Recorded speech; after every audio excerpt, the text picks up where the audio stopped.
Hi, I'm Malcolm Toft, and I'm the founder of Trident Audio Developments Limited. I founded Trident Audio back in 1971.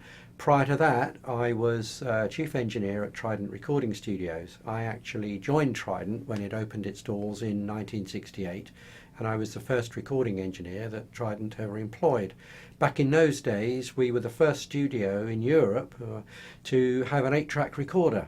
And so as a consequence, we gained a reputation very quickly for our ability to work well with our clients with the new 8-track system.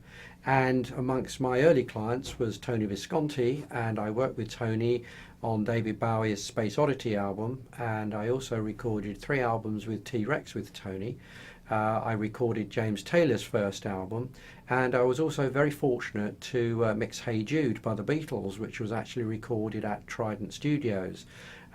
Most people think that this was done at Abbey Road, but because we had 8-track before Abbey Road had it, we were the studio that the Beatles chose to record Hey Jude.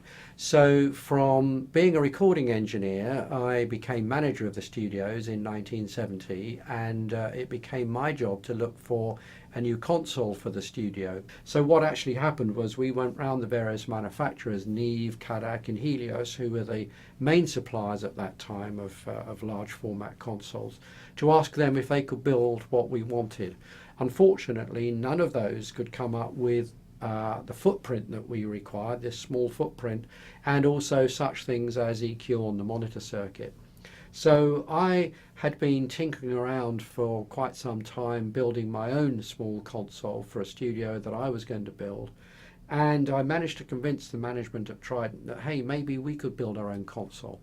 So myself and one of the maintenance engineers at Trident, a guy called Barry Porter, were given the job of building the Trident console. This became known as the A-Range, and this was a fully discrete console using transformers on most of the inputs and outputs, because at that time in the early 70s ICs hadn't been discovered and weren't in general use. And really that's how Trident Audio Development started.